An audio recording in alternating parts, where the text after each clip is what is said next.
Hello and welcome everyone to POV Unpopular, your own podcast channel where we talk about love, life, spirituality, travel, astrology and everything in between. For today, I have an astrologer on the show, Mr. Anubhav. He is a renowned astrologer, karma reader, philosopher and a motivational speaker. As for me, I had so much fun today talking about astrology, understanding astrology with him, and I'm sure you will too listening to this podcast.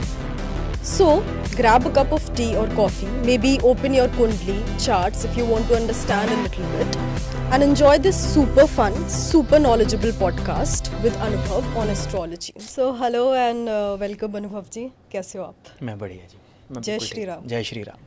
सो दिल्ली कैसा लग रहा है आपको? Polluted. Okay, सो आज का हमारा topic astrology है. बहुत इंटरेस्टिंग टॉपिक है. आई थिंक ऐसा है कि लोगों में बहुत सारी धारणाएं हैं, बहुत सारी मिथ्स हैं around astrology, and I think understanding थोड़ी सी कम है.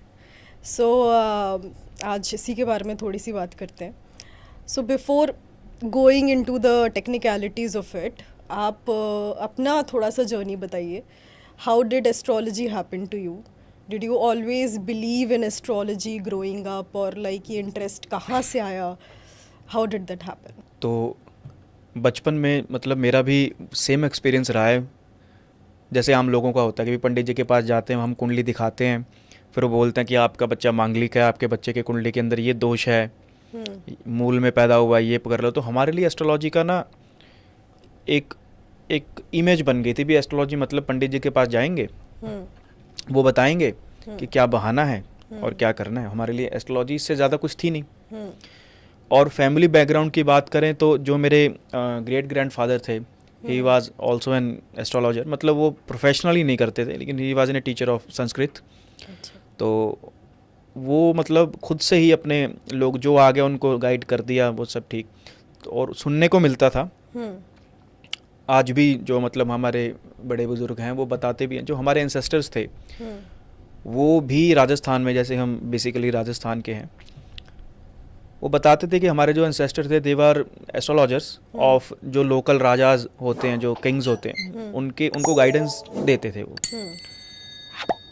उसके बाद हमारी जनरेशन आई और वही एक एटीट्यूड कि भाई ये सब धर्म वरम, ये एस्ट्रोलॉजी कुछ नहीं होता है, ऐसे झूठ बोलते हैं, ये मतलब बनाया होता है और यही होता है. डर लगता है क्योंकि मन में एक डर बैठा होता है, हाथ दिखाएंगे वो डरा देंगे आपका एक्सीडेंट होने वाला है. क्योंकि आम तौर पे कोई भी इंसान एस्ट्रोलॉजर के पास जाता है, उसको सुनने को 4 चीज़ें मिलती हैं कि अगले साल हेल्थ का ध्यान रखना, ये हो जाएगा, वो हो जाएगा. तो कोई पॉजिटिविटी कमी दिखने को, मुश्किल से 5% कम देखने को मिलती है. और 80 से लेके 95% तक नेगेटिविटी देखने को मिली. फिर एक दिन क्या हुआ कि गए एक जगह, तो वहाँ एक एस्ट्रोलॉजर थे, हमारे साथ एक गाइड था. वो गाइड बेचारे, उनका अपना काम होता है, बोलते हैं यहाँ पे दुकानें हैं जी, आप अगर सामान ले लोगे तो मुझे कमीशन मिल जाएगा. मगर अच्छी बात है, अभी उनका काम है, चलो चलेंगे. तो यहाँ पे एक एस्ट्रोलॉजर भी हैं, वो हाथ देखते हैं. मैंने कहा चलो ठीक है, मज़ा लेते हैं, चलो चले. तो वही रिबेलियन एटीट्यूड होता है जैसे कि यंगस्टर का, मुंह वगैरह ढका हुआ. कोविड के दिन थे, तो सर्दियों के दिन जाके हाथ रखा, उन्होंने बताया कि भी हिस्ट्री में ऐसा रहा है और आप ऐसा कर लोगे तो ऐसा अच्छा रहेगा. मतलब उन्होंने गाइड किया और एग्जैक्टली पिन पॉइंट करके बता दिया, your life is like this. I was like मतलब ये चीज़ है, एक्चुअल में है, काम करती है. फिर एकदम से इंटरेस्ट आया. मैंने पूछा जी महाराज आप बताइए क्या करना चाहिए. तो आपके एंसेस्टर्स जो थे वो भी टीचर थे, गाइडेंस गिवर थे, एस्ट्रोलॉजी में थे, आप भी करिए. मैं कहा मुझे तो समझ में नहीं आता कुछ. कहता आप जाइए, आपको रास्ता अपने आप देखेगा. जैसे हम गाड़ी चलाते हैं, 500 किलोमीटर का सफ़र हम 50 मीटर की हेडलाइट से कवर कर लेते हैं. तो आप धीरे धीरे चलिए, आपको रास्ता दिखाई देगा. फिर धीरे धीरे पढ़ना शुरू किया, कैसे है, जितनी नॉलेज गैदर कर सकते थे उसको गैदर किया, उसमें से फ़िल्टर आउट किया, जितना फ़िल्टर कर सकते थे, अच्छी से अच्छी चीज़ रखी. हाँ, ये हमारे अंदर क्वालिटी शुरू से रही है कि हमें अगर 100 चीज़ें मिली हैं तो 100 में से मैं 10 को फ़िल्टर आउट कर लेता हूँ. भी ये इंपॉर्टेंट है, बाकी को मैं रिजेक्ट कर देता हूँ, चाहे वो काम कर रही हूँ, लेकिन जो 10 सबसे टॉप पे काम करने वाली चीज़ होती है तो उसको मैं रख लेता था. फिर किस्मत के मामले में मैं समझता हूँ कि मेरे से बढ़िया कोई किसी की किस्मत नहीं रही होगी, क्योंकि मुझे गुरु जो मिले वो बहुत कमाल के गुरु मुझे मिल गए और सही टाइम पे मिल गए. और होता क्या है ना कि मुझे नहीं मिले गुरु, एक बात बताता हूँ, मुझे ही नहीं मिले। हाँ। बात होता है कि गुरु शिष्य को चुनता है, हाँ। शिष्य गुरु को नहीं चुनता कभी भी, क्योंकि शिष्य के पास, कोई स्टूडेंट के पास क्या ऐसा मेजरमेंट यूनिट है कि वो गुरु को परख सके भी ये मेरे लिए गुरु अच्छा है। गुरु के पास 100 मापदंड है, 100 मेजरमेंट है कि ये मेरा स्टूडेंट बनने के लायक है। वो गुरु सिस्टम ही कुछ ऐसा क्रिएट कर देता है ताकि एक स्टूडेंट की ईगो हर्ट ना हो कि भाई मैंने इसको चुना है। उसको लगा कोई बात नहीं, तूने मुझे चुना है, कोई दिक्कत नहीं, लेकिन उसको मालूम होता है किसको स्टूडेंट बनाना है, किसको नहीं बनाना। तो बाय गॉड ग्रेस और एंसेस्टर्स के कुछ ऐसे कर्म रहे होंगे कि मुझे बहुत अच्छे गुरु मिले, और उनके थ्रू जो लाइट मिली एस्ट्रोलॉजी की, कि एक्चुअल में एस्ट्रोलॉजी कैसे काम करती है और किन किन पर्पस के लिए एस्ट्रोलॉजी होती है। उसके लिए एक चीज़ मैं सबसे बड़ी उसमें सीखा हूँ अपने गुरुओं से, कि astrology is only for guidance. सिर्फ वो गाइडेंस का टूल है। और जो राजा महाराजाओं के जो एस्ट्रोलॉजर्स होते थे, वो उनको दोष नहीं बताते थे। एक्चुअल में जो एस्ट्रोलॉजर्स होते थे वो उनको गाइड करते थे, you have to do this, you have to do like this. Astrology का एक ही सूत्र है सबसे बड़ा, या तो उस प्लेनेट का काम कर लो, या उस प्लेनेट के अकॉर्डिंग काम कर लो, वरना वो प्लेनेट तो अपने आप काम पे लगेगा ही लगेगा। फिर वो आप दुखी होगे कि भी प्रॉब्लम आ रही है, आप उसके अकॉर्डिंग चल लो, आपको कुछ नहीं कहेगा, उल्टा आपको लगेगा कि हाँ लाइफ स्मूथ है। होता क्या है ना कि कुछ चीजें हमारे हाथ में नहीं होती, जैसे हमारे पेरेंट्स हमने नहीं चुने, हमारा हाइट, हमारे जीन्स हमारे हाथ में नहीं है। पर एक चीज हमारे हाथ में ये है कि जो आप जिंदगी जी रहे हो वो आप अपनी चॉइस वाली जी रहे हो या फियर से जी रहे हो। इस चीज के अंदर आपकी एस्ट्रोलॉजी हेल्प कर देगी। अब जैसे एक योग को बोलते हैं गुरु चंडाल योग। गुरु चंडाल योग क्या बोलता है? गुरु और राहु को गुरु चंडाल, सुनने में ऐसा लगता है पता नहीं ये आदमी को जीना ही नहीं चाहिए, गुरु चंडाल, पता नहीं क्या ये आदमी चंडाल है, क्या क्या है ये। गुरु चंडाल योग वो योग होता है जिस इंसान को चंडाल में भी गुरु दिखाई दे, मतलब वो बुरी से बुरी सिचुएशन के अंदर भी पॉजिटिव से पॉजिटिवनेस निकाल के ये कह दे मैं यहाँ से ये गाइडेंस सीखा हूँ और मुझे ये अपनी लाइफ में अप्लाई करनी है। अब मैंने आपको पहली लाइन बोली ना कि ये कोई इंसान कैसी जिंदगी जी रहा है, अपनी चॉइस वाली जी रहा है या फियर वाली जी रहा है।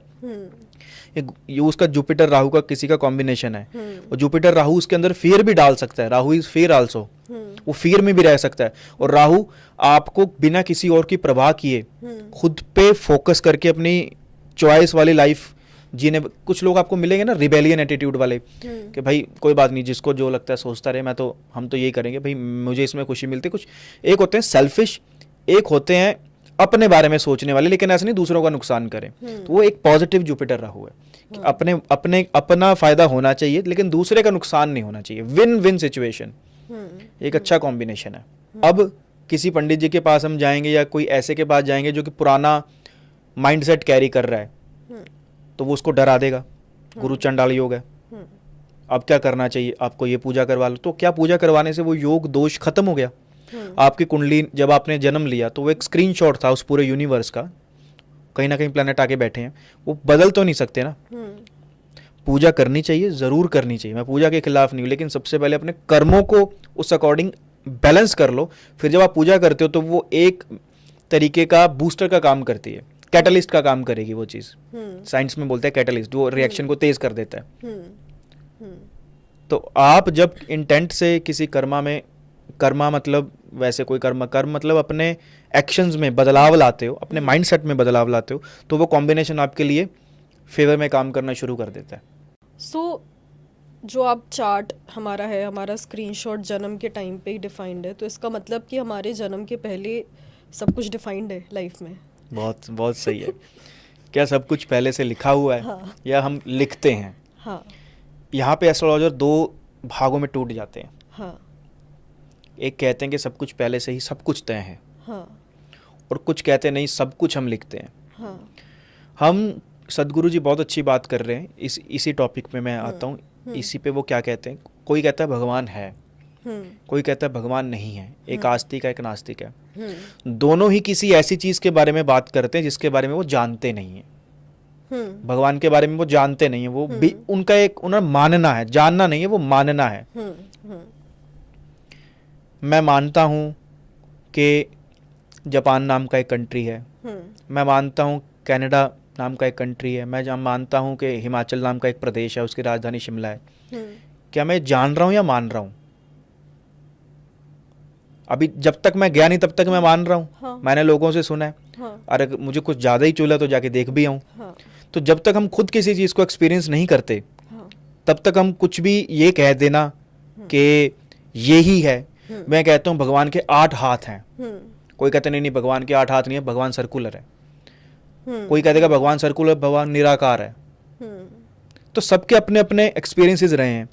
एस्ट्रोलॉजी के अंदर भी सबसे अच्छी चीज़ ये है कि जो किसी एस्ट्रोलॉजर का, गाइडेंस गिवर का अपना एक्सपीरियंस होता है ना, वो वहाँ से सीख के सामने वाले को गाइड करता है। और अगर उसने साफ इंटेंट से सामने वाले को गाइड कर दिया, फिर चाहे उसने गलत ही सीखा हो, यहाँ पे उसको नहीं मालूम, पर उसका इंटेंट साफ था, सामने वाले को अच्छे रिजल्ट आ जाएंगे। क्योंकि इन द एंड मैंने ज़िंदगी में नॉट इवन एस्ट्रोलॉजी को मिला के भी अपने गुरुओं से, अपनी लाइफ एक्सपीरियंस से एक चीज़ सबसे बड़ी सीखी है जो मैं सबके साथ शेयर करना चाहता हूँ। सब कुछ एक तरफ लाइफ का, और नियत एक तरफ, इंटेंट एक तरफ। क्योंकि in the end intent he count होता है, इंटेंट ही वहाँ रिकॉर्ड होता है। ये तो भगवान कृष्ण भी भगवत गीता में कह रहे हैं कि मतलब मुझे सोना चांदी वो नहीं चाहिए, लेकिन एक साफ भाव से दिया गया एक घास का तिनका भी मैं एक्सेप्ट कर लूंगा। साफ भाव, किसकी बात कर रहे हैं? वो इंटेंट की बात कर रहे हैं, वो नियत की बात कर रहे हैं। वो जब शबरी ने झूठे बेर खिला दिए, तो शबरी ने झूठे बेर खिला दिए। वो क्या बोला कि ठीक वैसे ही महाभारत में भी ये किस्सा आता है कि भगवान श्री कृष्ण गए किसके, विदुर के घर। विदुर वहाँ नहीं थे, उनकी पत्नी थी। वो उनको देख के इतना एक्साइट हो गई कि भगवान मतलब इस समय के सबसे बड़े जो महापुरुष हैं, भगवान का जो अवतार है, वो हमारे घर आए हैं। वो पागल होगी भी, क्या कर रही हूँ, उसको खुद को वो नहीं है। अब वहाँ उसका दिमाग काम नहीं करेगा, वहाँ इंटेंट काम करेगा, नियत। वो केले ला रही है, केले छील रही है, उनको देख रही है, केला फेंक रही है, वो छिल के उनको खिला रही है एक साफ भाव से। और वो भगवान खा भी रहे हैं, क्योंकि वो केले का छिलका नहीं खा रहे हैं, वो भाव ग्रहण कर रहे हैं। वो विदुर भागे भागे, जब उनको पता चला घर आए हैं, वो भागे भागे, उन्होंने देखा ये क्या हो रहा है। वो उनको पत्नी को डांटे, भाई क्या कर रही हो? उसको एकदम से होश आया, मैं क्या कर रही हूँ। ने माफी मांगी, कहते नहीं, वो भाव दे रही है। ठीक ऐसे ही अब का एक सिलसिला है, एक वो अच्छा एग्जाम्पल है, श्री गुरु हरगोबिंद सिंह जी। वो अपने घोड़े पे जा रहे थे, तो साथ में उनका जो घोड़ा का साथ में होता है, जो कोई चलाने वाले या साथ में कोई इंसान होगा, वो किसी गांव से गुजर रहे होंगे। एक लेडी आई, वो एक्साइट हो गई गुरुजी को देख के भी, गुरुजी हमारे घर आए हैं या वहाँ से गुजर रहे हैं। उन्होंने बोलना कुछ था, बोल वो कुछ गई, मैं पतित तू पतित पावन, मतलब उल्टा बोल गई। उन्होंने सुना होगा कहीं पतित पावन सीताराम या कुछ एनीथिंग, कुछ सुना तो होगा। वो एक्साइटमेंट में उल्टा बोल रही है कुछ। तो वो जो घोड़ा चालक था वो बोला, कहते क्या बोल रही हो, गुरुजी हैं। वो गुरुजी उतरे, उन्होंने उस लेडी के पैर छुए और कहा आप बिल्कुल ठीक कह रहे हो। घोड़ा चालक पूछ रहा क्या बात होगी, कहते नहीं, भाव देख, एक्शन मत देख। कभी कभी हमें ऐसा लगता है ये इंसान ना हमारे साथ रूड बिहेव कर रहा है, पर बाद में हमें पता चलता है कि वो इंसान हमारा अच्छा ही चाह रहा था। अगर हम वो काम कर लेते तो गलत हो जाता। मैं बहुत छोटा था तब एक शिवरात्रि की ना झांकियाँ निकलती है ना, छोटे से हम तो शहर से आते हैं, तो वहाँ झांकियाँ निकल रही थी, तो प्रसाद बांट रहे थे। वो एक बड़े लोगों के लिए प्रसाद था, एक छोटे मतलब जो सबके लिए था। तो मैं गलती से बड़े लोगों वाली लाइन में लग गया। अब प्रसाद अलग अलग क्यों मैं बताता हूँ। मैं मांग रहा हूँ, वो मुझे गिलास में दे नहीं रहा। एक अरे दे दे, कहता नहीं इसको नहीं देना। जब वो बोला ना इसको नहीं देना, मुझे गुस्सा आ गया, ये मुझे कैसे रोक रहा है। और जो बोल रहा है दे दे, बोले ये अच्छा आदमी है। बाद में मुझे रियलाइज हुआ जब बड़े, वो भांग थी। और वो स्ट्रांग वाली भांग थी। वो शरारत कर रहा था बच्चे को दे दे, और एक वो मेरे लिए रोक रहा था, वो रूड बिहेव कर रहा था, लेकिन मेरा अच्छा चाह रहा था। तो in the end intent matter करता है कि क्या हो रहा है। आपने कहा कि भाग्य क्या पहले से तय है, या हम लिखते हैं। आपका किया गया कोई भी कर्म, ये मैं नहीं कह रहा हूँ, ये हमारे गुरुदेव के शब्द हैं, और ये बहुत ब्रह्मास्त्र है चीज़। ये आपके द्वारा किया गया कोई भी कर्म आपके आने वाली जनरेशन के कर्म, उसका भाग्य, उसका ब्लूप्रिंट वो लिखता है। मीन्स के अगर मेरे एंसेस्टर्स कोई के कर्म में लीन है, तो उनके अंदर, बॉडी के अंदर वो बदलाव आएंगे, जीन्स वो वैसे बन जाएंगे। मैं उन्हीं के तो जीन्स में से आया हूँ, तो कहीं ना कहीं तो डोमिनेट होगा किसी ना किसी टाइम पे जाके। वो टाइम कब आएगा वो दशा बता देगी। साइंस में क्या बोलते हैं कि भी इस उम्र में जाके इसका जीन डोमिनेट हो जाएगा। एस्ट्रोलॉजी में क्या बोलते हैं, ये चंद्रमा की दशा आएगी, इस दशा में ये होगा। शब्दावली अलग है, कॉन्टेक्स्ट सेम है। तो क्या पहले से सब कुछ लिखा है? पहले से बहुत कुछ लिखा है, सब कुछ नहीं लिखा। मैंने आपको एग्जांपल दी कि हमने यहाँ से, घर से यहाँ स्टूडियो तक आना था, गूगल मैप लगाया, गूगल मैप ने 3 रास्ते दिखाए। एक कह रहा है ये शॉर्ट है लेकिन टोल टैक्स है, एक कहता है लॉन्ग है फ्री है लेकिन जाम लगता है और टूटी सड़क है, तीसरा कहता है टाइम भी बचेगा लेकिन थोड़ा सा एफर्ट करने पड़ेंगे, मेट्रो में चले जाओ। अब डिपेंड आप पे करता है कि आप तीनों में से कौन सा रास्ता लेते हो। ये आपकी फ्री विल है, डेस्टिनी वही है, फेट वही है, रास्ता आप डिसाइड करते हो। उस हिसाब से जर्नी थोड़ी सी डिफरेंट हो। जर्नी का कंफर्ट या किस तरीके से आप कर रहे हो। आपको मालूम चला आप यहाँ से जा रहे हो, अगले चौक पे गड्ढा है, तो आपके पास 2 ऑप्शंस हैं। आप अवेयर हो गए ये गड्ढा, एक तो आप अवेयर नहीं हो, एक आप एस्ट्रोलॉजी के थ्रू अवेयर हो गए कि आगे जाके गड्ढा मिल सकता है। तो हम ना गाड़ी थोड़ी स्लो कर लें, लेफ्ट से गुजार लें, और गाड़ी के शॉकर जो है ना हमारे वो अच्छे हैं तो निकाल लेंगे, खराब है तो उस मुताबिक चलाएं। फ्री विल हमारी है, फेट ऊपर से आता है, हमारे हाथ में नहीं है। पर जो हम फ्री विल से रास्ता लेते हैं वो हमारी डेस्टिनी आने वाली को शेप कर देगा। क्योंकि जहां आप अभी हम हैं, क्योंकि हमने जो पीछे रास्ता लिया था उसके कारण हम यहाँ हम हैं। अब आने वाले रास्ता का जो हम डिसीजन लेंगे वो आने वाला फेट डिसाइड कर देगा।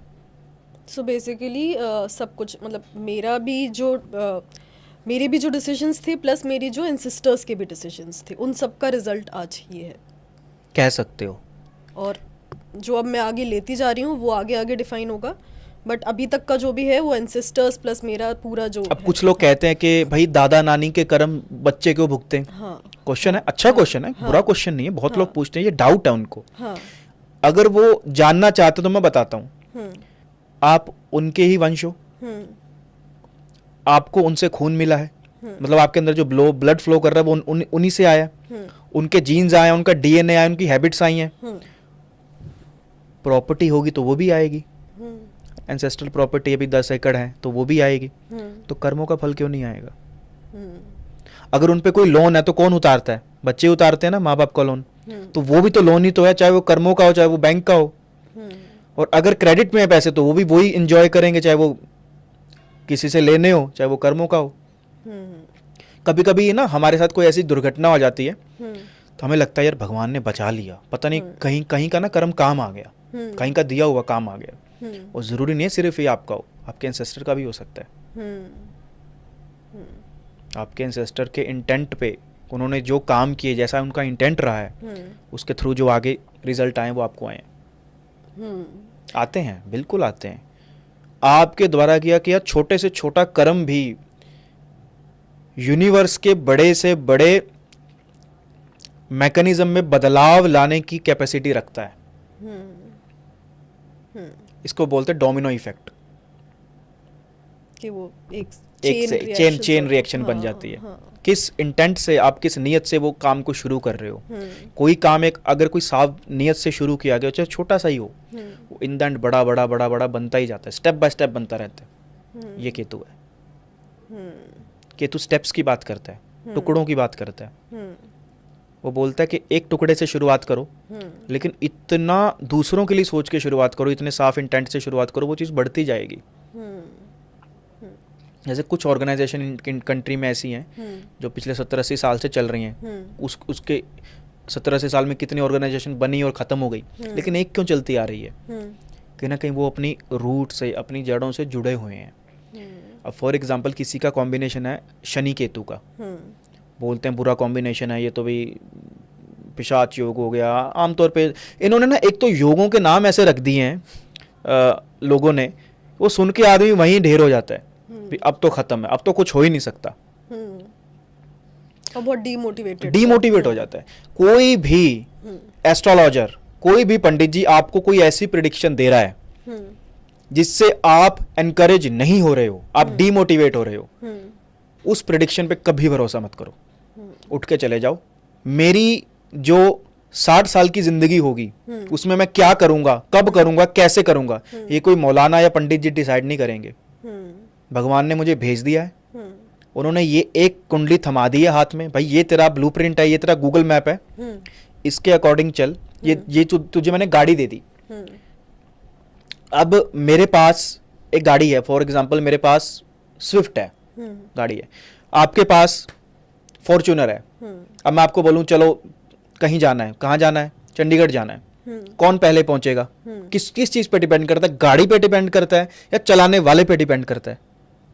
चलाने वाले पे डिपेंड करता है ना। तो कोई भी कुंडली ऐसा नहीं है कि भाई ये कुंडली गलत है, ये कुंडली अच्छी है। मैं आपको अच्छी से अच्छे चार्ट वाले भी कुछ ना करते हुए दिखा सकता हूँ, और हार्ड से हार्ड कॉम्बिनेशन जिनको बोलते हैं भी ये आदमी की कुंडली में बहुत स्ट्रगल रहा होगा, वो आदमी बहुत प्रॉस्पर कर रहा है, क्योंकि वो स्ट्रगल कर रहा है इसीलिए प्रॉस्पर कर रहा है। क्योंकि जितनी कुंडली वो होगी ना कंफर्ट वाली, वो आदमी ग्रो नहीं कर पाएगा। कंफर्ट में रह रहा है, वो कहाँ ग्रो करेगा? वो कहेगा मुझे सब कुछ मिल रहा है। अब जैसे शनि केतु की बात हो रही है, केतु बात करता है उस चीज की जहां से आपने शुरुआत की हो, आपकी जड़ों की। कल मैं एक वीडियो बहुत अच्छी देख रहा था, एक बुजुर्ग थे, वो कनाडा जा रहे हैं, अपने उनके बेटे ने बुलाया उनको, क्योंकि उनका बेटा वहां सेटल होगा। तो वो जाने से पहले ना उनका जो ट्रैक्टर था, किसान थे, वो किसान फैमिली थी, ट्रैक्टर को माथा टेक के जा रहा है वो आदमी, ट्रैक्टर को, कि भाई तूने यहाँ तक हमें, भाई तेरे थ्रू हमने खेती की, उस खेती से कोई रिजल्ट आया, हमारी फैमिली प्रॉस्पर कर रही है।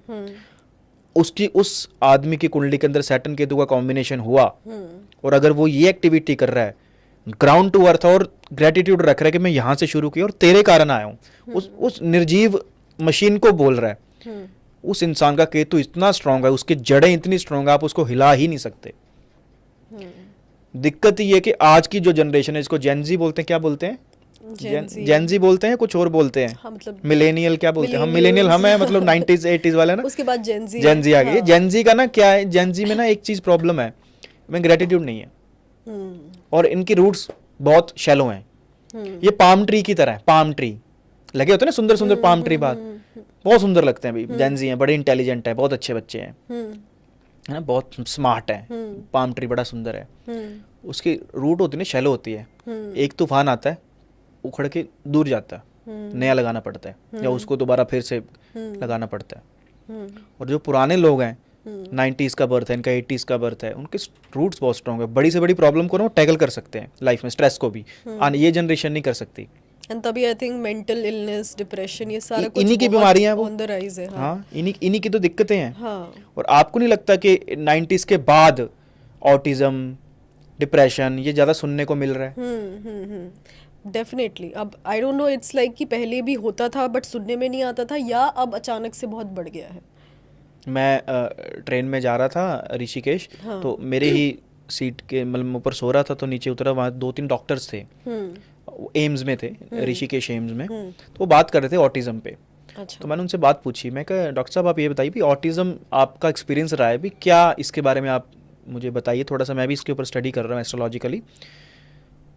वो पहले तो हंसे, कहते मैं आपको बात बताता हूँ, कहते ये ऑटिज्म और डिप्रेशन है ना, ये लग्जरी क्लास की बीमारियां हैं, आपको कभी लेबर क्लास में ऑटिज्म या डिप्रेशन नहीं मिलेगा। उनको मालूम है सुबह उठ के काम पे जाना, खाना नहीं मिलेगा, उनको डिप्रेशन करने का टाइम ही नहीं है। डिप्रेशन उनको होता है, इनको सबसे ज्यादा कंफर्ट मिला होता है सारी जिंदगी, बहुत पाल पोस के रखा होता है, उनको डिप्रेशन होता है। और अगर किसी बच्चे को ऑटिज्म है, उसकी कुंडली का कॉम्बिनेशन कुछ ऐसा बन रहा है, मतलब अभी तो सब कुछ तो मैं डिस्कस नहीं कर सकता ना, बहुत लंबा हो जाएगा, बोल रहे भी इसको कंफर्ट मत दो बच्चे को, ये ठीक हो जाएगा। पर माँ बाप को अनअवेयरनेस है, वो दे रहे हैं उसको प्यार से और रख रहे हैं भी इसके ये ना हो जाए, वो ना हो जाए, वो और उल्टा और ज्यादा प्रॉब्लम आ रही है उसको। उस बच्चे को थोड़ा डिस्कम्फर्ट देना शुरू करो, वो हो सकता है थोड़ा खराब हो धीरे धीरे, और वो धीरे धीरे उसका ग्रोथ ग्राफ जो है ना, पहले नीचे जाएगा फिर ऊपर जाएगा। ये उसकी कुंडली डिसाइड करेगी। ऐसा नहीं कि मैं सभी को ये बोल रहा हूँ कि सभी ये कर दें, ऐसा करना शुरू ना करें वो, लेकिन एक अच्छे एस्ट्रोलॉजर से गाइडेंस लेके करें, क्योंकि एक अच्छा एस्ट्रोलॉजर एक अच्छा साइकोलॉजिस्ट होता है। बिकॉज लाइक आपने बात करी ना डिप्रेशन की, और अभी हम off camera we were talking about something known as Ketu and moon, जो मेरा कॉम्बिनेशन था, और आपने बोला था कि it is prone to depression. तो लाइक ऐसे दैट मीन्स कुंडली में ऐसे कॉम्बिनेशंस हो सकते हैं कि जो प्रोन टू डिप्रेशन या प्रोन टू मेंटल इलनेस हो। तो उस केस में फिर आप मतलब हमें वही चीज़ें फिर समझनी चाहिए और उसके अकॉर्डिंग करना चाहिए। लाइक आपने मून एंड केतु के लिए बताया ट्रैवलिंग इज़ वेरी इंपॉर्टेंट।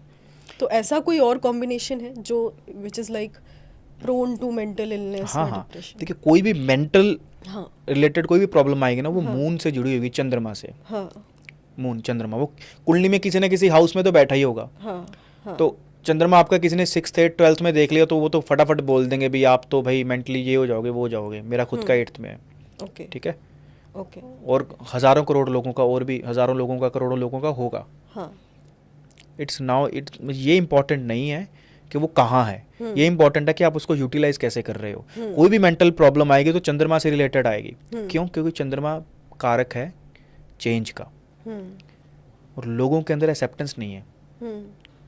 तो बोलते हैं ना, change is the only constant, या बदलाव ही प्रकृति का नियम है। वो बदलाव क्या है? वो चंद्रमा की बात करता है। अगर हम किसी एक थॉट को लेके पकड़ के बैठे हैं, ओवर थिंक कर रहे हैं, या डिप्रेशन में जाएंगे, चंद्रमा से रिलेटेड प्रॉब्लम आएगी। और अगर माइंड में ये है कि बदलता ही है, एक्सेप्टेंस आ जाए, तो वो इंसान मेंटली स्ट्रांग इंसान वही होता है जिसके अंदर बदलाव की एक्सेप्टेंस होती है।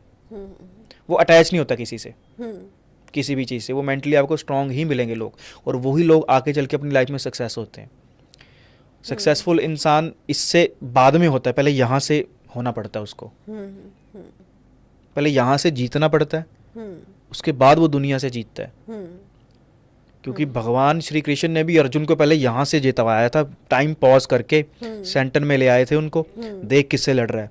पहले खुद के फियर से उसको बाहर निकाला, वरना वो भी ओवर थिंक कर रहा था। ये तो भीष्म पितामह है, ये मेरे भाई हैं, ये मेरे मित्र हैं, दादाजी हैं, गुरु हैं, इनसे कैसे लड़ूं मैं? डर रहा था वो, मेंटली वीक हो गया, छोड़ दिए थे शस्त्र। एक अच्छा मोटिवेशनल स्पीकर ना आपको मेंटली हिला देगा। मोटिवेशनल स्पीकर करते हैं कि आपके मेंटल लेवल पे आपसे कनेक्ट होने की कोशिश करते हैं वो, और वहीं से आपको आपका बिलीफ सिस्टम दोबारा से खोल के लगाते हैं। भगवान श्री कृष्ण ने भी मोटिवेशनल सेमिनार जो किया उस टाइम में, जो पहला मोटिवेशनल सेमिनार होगा इतिहास का, जो एक हारे हुए राजकुमार को उसने सबसे बड़ा विजेता बना दिया, वो यहाँ से बनाया, मेंटली स्ट्रांग करके बनाया। इसलिए मून सबसे इंपॉर्टेंट है कुंडली के अंदर। और चंद्रमा बदलाव की बात करता है, चाहे वो आपका जगह बदलनी हो, आप घूम रहे हो, खूब घूम रहे हो, आपका चंद्रमा अच्छा है, वो जिस प्लेनेट के साथ होगा वो उसको अच्छा कर देगा, उसको बहुत बढ़िया कर देगा। अब फॉर एग्जाम्पल चंद्रमा गुरु के साथ है, बोलते हैं ये तो क्या है, गज केसरी योग। आप तौर पे सुना होगा गज केसरी योग है। उसको लगता होगा भी मैं तो भाई बस अब मैं हूँ, अब पुनी भगवान है। बहुत लोगों की कुंडलियों में मिलेगा, कॉमन सा योग है, कोई बड़ी बात नहीं है। लेकिन क्या सभी आपको एक जैसा काम करते हुए मिलेंगे? नहीं।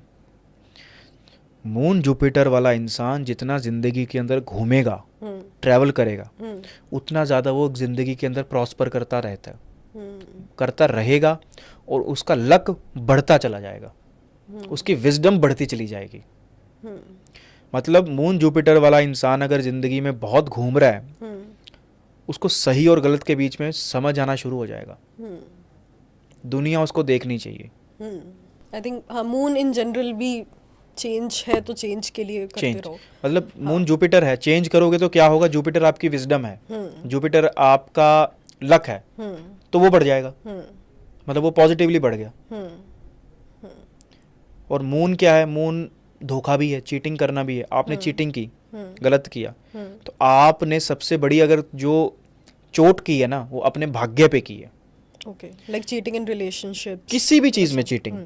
मतलब अगर मून जुपिटर वाला आदमी ने वो गज केसरी, सो कॉल्ड गज केसरी योग वाले ने धोखा किया किसी के साथ भी, पैसों के मामले में, वो बता देगा किस मामले में, कुंडली बता देगी, साथ में तीसरा प्लेनेट कौन सा है या कौन सा देख रहा है। अगर उस मामले में उसने चीटिंग की, तो वो इंसान को तब उसका ज्ञान या उसकी विजडम काम नहीं आएगी जब उसको सबसे ज़्यादा चाहिए होगी। किस्मत वाला इंसान हम किसको बोलते हैं? कि सही टाइम पे सही डिसीजन ले लेना, या सही टाइम पे सही जगह पे होना इज लक। इस इंसान ने चीटिंग की, वो सही टाइम पे ना सही डिसीजन ले पाएगा, और ना ही वो सही टाइम पे सही जगह पे होगा। लेकिन मून केयर की बात करता है। अगर उस इंसान के अंदर आपको ना केयर मिलती है, बहुत लोगों की केयर करता है वो, तो कहीं ना कहीं वो अपने भाग्य को स्ट्रॉन्ग कर रहा है। और ना ही ये भाग्य का जो फायदा उसको खुद को मिलेगा। इस जिंदगी की बात नहीं कर रहा सिर्फ एक, वो इस जिंदगी तो इतनी सी है, आपके आने वाले जो प्रोजेनीज हैं, क्योंकि आप भी किसी के एंसेस्टर बनोगे ना, आपके जो एंसेस्टर थे हम भी बनेंगे, हमारे भी आगे होंगे, तो अगर हम उसके भुगत रहे तो हमारे वाले भी उसका फ्रूट लेंगे। अपने एंसेस्टर का तो वैसे थैंकफुलनेस करना चाहिए कि जो इतिहास हमारे कंट्री का रहा है, जिन लोगों ने कितनी स्ट्रगल की, अपना धर्म नहीं छोड़ा, पता नहीं कैसे कैसे इन्वायरमेंट में, कैसे कैसे सिचुएशंस में वो रहे, उसके बावजूद हम अपने रूट्स पे आज भी वैसे ही हैं जैसे एंसेस्टर। वो सोचते होंगे हमारे आने वाले ना जो बच्चे हैं वो आज़ादी में सांस लें, अपने देश में सांस लें, अपने धर्म को फॉलो करें। अगर उन्होंने धर्म बदल लिया होता है एक बोरी चावल के लिए, है ना, तो आज हो सकता है हम कुछ और होते। उनके दिए गए बलिदान के कारण आज हम खुली हवा में सांस ले रहे हैं। वो अलग बात है कि इस खुली हवा को भी हमने पोल्यूट कर दिया है। करेक्ट। सो ऐसा जो बोलते हैं, मैंने ये भी सुना है कि for example Ketu and moon एक दूसरे के दुश्मन है, या राहु एंड सन एक दूसरे के दुश्मन है, तो ये कुछ होता है? देखो, कोई फ्रेंडशिप एनिमिटी का ना कॉन्सेप्ट इंसान को समझाने के लिए बना दिया। अच्छा। क्योंकि हम एज ए इंसान लॉजिकली सोचते हैं और लॉजिकली हम फ्रेंडशिप और एनिमिटी को समझते हैं, इसलिए उस चीज को प्लेनेट के अंदर डाल दिया भी ये शत्रु है, ये मित्र है। ऊपर से जब प्लेनेट आए थे वो लड़के नहीं आए थे भी तू मेरा मित्र है, तू मेरा शत्रु है। सब कुछ ईश्वर ने बनाया है। कुंडली में 9 के 9 ग्रह भी ईश्वर ने बनाए, हमें भी ईश्वर ने बनाया, आपको भी बनाया। क्या वो कोई गलत चीज बना सकता है?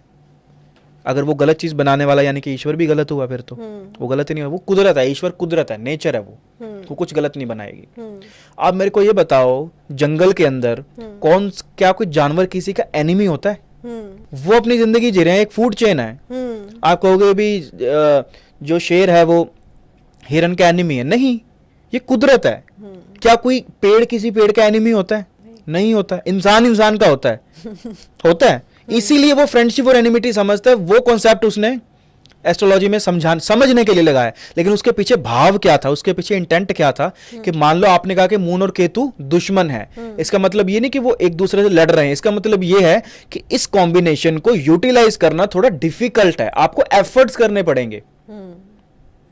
आपको एक दोस्त से बात करना आसान है, हम दोनों आपस में मान लो बात कर रहे हैं, मैं और प्रवीण जी बात कर रहे हैं, आसान है। लेकिन अगर किसी के साथ मेरी ट्यूनिंग नहीं बैठ रही, या ट्यूनिंग बैठना ना थोड़ा हार्ड है, एफर्ट करने पड़ेंगे, तो उसके साथ बात करने में मुझे ज्यादा एफर्ट करने पड़ेंगे, ज्यादा जोर लग रहा है, तो हम कहते थे ये तो हमारा एनिमी है। जहां कंफर्ट नहीं मिल रहा वो हमारा एनिमी है। तो मून केतु एनिमी के बजाय आप इसको ये देखो कि इस कॉम्बिनेशन को हम किस तरीके से जिंदगी में ढालें। मून केतु पता किस चीज की बात करता है? मून केतु बात करता है बेफिक्री की। मून केतु वाला जितना बेफिक्र रहेगा ना, उतना जिंदगी में हैप्पी रहेगा, बहुत खुश रहेगा वो। जो ये बोल रहा ना मून केतु वाला आदमी, यार कल रात को क्या खाया था, वो पूछ रहा है, वो उसका फ्रेंड पूछ रहा है, यार बताओ मैं कल खाना कैसा लगा। उसकी वाइफ पूछ रही है खाना कैसा लगा, पर था क्या, भूल ही गया मैं तो। बेफिक्र आदमी वो यहाँ से खुश है, बढ़िया है। वो ज्यादा उसके ऊपर डालते रहोगे, इतना सोचता रहेगा, क्योंकि मून केतु ना, केतु चेन की बात करता है, चेन है केतु, टुकड़ों की। वरना उसके मन के अंदर थॉट ना चेन बाय चेन आएंगे, पहले ये फिर ये फिर ये फिर ये फिर कनेक्टिंग थॉट चलेंगे। और अगर वो तोड़ रहा, छोड़ यार जाने दे, जिस दी मोमेंट उसने बोल दिया ना सिर से उतार के जाने दे, छोड़ यार, वो आदमी मेंटली यहाँ से उतना स्ट्रांग हो जाएगा, उतना स्ट्रांग हो जाएगा। तो छोड़ना सीखो, मतलब डिटैच होना सीखो। हाँ, मून बदलाव की बात करता है ना। हम आजकल के रिलेशनशिप में क्या इशू है, मूव ऑन नहीं हो पा रहे। आजकल के टीनेजर्स को, हमारे तो चलो टाइम में बढ़िया बढ़िया रेमेडीज थी, जब हम हमारा जो एज रहा है 90s से पहले, तो जब हम टीनेजर्स थे तो इन सब चीज़ों की बढ़िया रेमेडी थी हमारे पास, हमारे पेरेंट्स के पास। वो 500 रुपए की बेल्ट आती है अच्छी सी, और नहीं तो पैरागॉन की चप्पल तो है ही, वो सबसे बढ़िया रेमेडी है।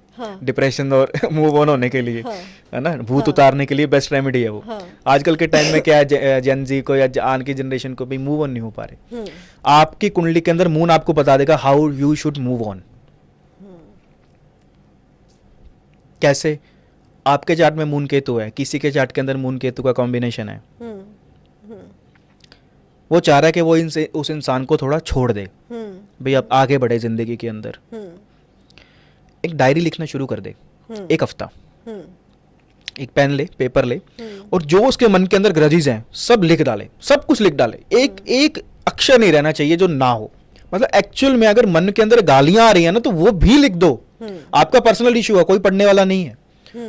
पूरा का पूरा पेज भर दिया, आप देखो कि बहुत तेजी से लिख रहे हो आप, क्योंकि जो इंसान गुस्से में होता है ना, जब वो निकाल रहा होता है उसको खुद नहीं पता होना मैंने ये एस लिखा है या डी लिखा है, बहुत तेजी से लिख रहा होता है। अच्छी बात है, लिख डालो, लिख दो।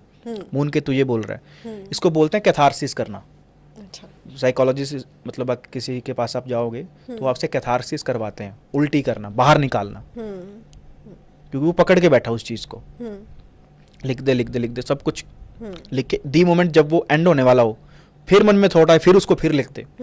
वो 1 हफ्ता तक ये काम कर ले, और लास्ट में हर लाइन के, हर पेज के एंड में जब वो लिखना बंद करे लिख दे कि मैं उसको माफ कर रहा हूं, कि तू माफ करना है, छोड़ना है, मैं नहीं देखूंगा, भगवान को जैसा ठीक लगेगा वो कर देगा, सच में मैं उसको माफ़ कर रहा हूँ, अभी के लिए मैं बंद कर रहा हूँ। डायरी बंद की या पेज बंद किया, कर दिया, हो गया पूरा, पेज फाड़ा, बाद में सब जला दिया।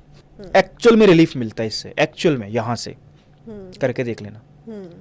और अगर मून राहु है, आपने सुना राहु केतु क्या होते हैं, ये राहु केतु ही प्लैनेट हमारी जिंदगी को बेटर बनाते हैं।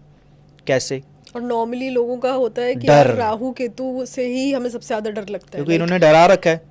आप मानोगे नहीं, अभी भी मैं जब पॉडकास्ट में आ रही थी एंड जिसको पता था कि अच्छा एस्ट्रोलॉजी पे पॉडकास्ट है, सो दे वर लाइक यार प्लीज राहु केतु के लिए कुछ पूछ लेना क्या करना है, बिकॉज पीपल आर लाइक कि इनसे सबसे ज्यादा डर लगता है, क्या करना है इनके लिए, क्योंकि ये नाम से ना बहुत ज़्यादा डराया गया है। हाँ, क्योंकि मैं किसी से बात कर रहा था, क्योंकि जब मुझे इंट्यूशन चाहिए होती है ना, मैं एक पर्सन है उससे बात करता हूँ, तो उसने कहा कि जो फियर है ना वो आपके सबकॉन्शियस माइंड का सबसे पावरफुल इमोशन है। मून राहु वाला फियरफुल बहुत रहता है, क्योंकि सबकॉन्शियस माइंड में उसके अंदर जो सबसे बड़ा इमोशन छुपा है ना वो फियर फैक्टर बैठा है, और आम लोगों में भी फियर फैक्टर बिठाया जाता है। आप डरा के किसी से कुछ भी करवा सकते हो, डरा के कुछ भी करवा लो किसी से। आप गए, नॉट ओनली एस्ट्रोलॉजर, डॉक्टर्स के भी आजकल यही चल रहा है, नॉट ऑल 80% चल रहा है। बहुत से आपको डॉक्टर्स ऐसे मिलेंगे जो फ्री में लोगों के लिए कर रहे हैं, मतलब कमाल है, सल्यूट ऐसे डॉक्टर्स को, तो इतना बढ़िया कर रहे हैं। लेकिन डॉक्टर्स को बदनाम करने वाले भी इनकी कम्युनिटी में से हैं। वो जाते हैं, ये टेस्ट वो टेस्ट करवा लिया, टारगेट्स मिलते हैं उनको, भी इतना पैसा आपको ला के देना है प्राइवेट हॉस्पिटल्स में, डरा के कुछ मर्जी करवा लो लोगों से। देख लो जी आप तो, फिर हमने तो बता दिया जी, रिपोर्ट आ गई है, बाद में हमें मत कहना, प्रॉब्लम बड़ी हो जाएगी। जब उसने वर्ड ये बोल दी, प्रॉब्लम बड़ी हो जाएगी, गया आदमी।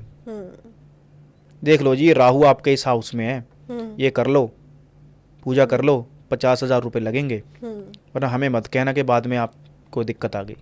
अरे यार बाद में 5 लाख ना चले जाएं, करवा देते हैं। लेकिन अगर कोई अच्छा एस्ट्रोलॉजर हो, वो आपको ये कहे कि आपका मून राहु का कॉम्बिनेशन है, सबसे पहले तो तू आराम से बैठ, और तू ये सोच के तेरी गलतियां कहाँ थी भी, रिलेशनशिप के अंदर तुझे कहाँ तूने गलती की, क्या वो ऐसे हिंट्स हैं जो तू समझ नहीं पाया। क्योंकि राहु ना सोचने की बात करता है, लोग परेशानी रहते तब है जब ये 2 प्लैनेट्स ना आपकी ज़िंदगी डिसाइड करते हैं कहाँ आपको सोचना और कहाँ आपको सोचना नहीं है। और आदमी उल्टा कर रहा होता है, जहाँ नहीं सोचना होता वहाँ दिमाग लगा रहा होता है, और जहाँ दिल से काम लेना होता है वहाँ मतलब बहुत सोच रहा होता है, और जहाँ छोड़ना होता है वहाँ दिमाग लगा रहा होता है, उल्टा कर रहा होता है। जहाँ चीज़ें छोड़नी है वहाँ पकड़ रहा है, जहाँ पकड़नी है वहाँ छोड़ रहा है, वहाँ बेफिक्र हो रहा है। तो पहले उसको बोलो कि आराम से बैठ, सोच क्या ऐसे हिंट्स थी जो मैंने नहीं पकड़ी, कहाँ मैं पागल था जो सोचा नहीं। सबसे पहला काम तो ये करे। और मून राहु वाले को अगर मेंटल पीस कहीं मिलेगा ना, तो उसके दादाजी के पास मिलेगा। अपने दादाजी के पास बैठ के बोले, अपने सारे एक्सप्रेशन उसको बता दे कि मैं देखो जी मैं दिक्कत में हूँ, कोई भी, नॉट ओनली मूव ऑन, कुछ भी हो, उसके पास जाके। क्योंकि मून राहु पता है कैसी बात करता है, मून राहु उसके ना इमोशंस आपको इंसान के दिखेंगे, कुछ होते हैं, कुछ लोग इमोशंस दबा के रखते हैं, मून केतु वाले होते हैं, आप बता नहीं सकते कि इस इंसान के अंदर कैसा इमोशन चल रहा है। और मून राहु वाला थोड़ी सी देर में रो भी देगा, मून केतु वाला नहीं रोएगा। वो अंदर अगर वो रो पड़ा ना अंदर से आपके लिए, वो दिखा नहीं रहा, तो आपका अगर किसी ने दिल दुखाया है मून केतु वाले का, तो सामने वाले का जो बदला होगा ना वो कुदरत लेगी, सीरियसली बहुत टाइम के बाद कुदरत लेगी। बिकॉज आई फील जैसे मैं भी कनेक्ट कर पा रही हूँ, हम जस्ट मुंह पे स्माइल करके निकल जाते हैं। हाँ, आपने कुछ भी किया हो, चाहे वो कितना भी लगा हो, मुंह पे स्माइल करके निकल इमोशन अपना जाएंगे। एक्सप्रेस नहीं करते एग्जैक्ट था के हाँ, अंदर से। लेकिन अंदर ही अंदर से चाहे जितनी भी कहना चाहिए बैंड भी बज रही हो, बट मुंह पे स्माइल करके निकल और मैं आपको ये इतना मून केतु इतना पावरफुल कॉम्बिनेशन है ना, हाँ। ये सामने वाले को भी जड़ों से उखाड़ सकता है, आपको भी जड़ों से उखाड़ सकता है। कैसे? सामने वाले ने आपका दिल दुखा दिया, हाँ, आप सच में स्माइल करके चले गए और माफ कर दिया उसको। हाँ, वो जिस बंधन में वो फंस गया ना, अब उसको, अब वो जितना मर्जी जोर लगा ले, अब कुदरत ही उसको देखेगी, और तब देखेगी जब उसको सबसे ज्यादा जरूरत होगी। फिर वो कहेगा यार मैंने तो किसी का बुरा किया नहीं।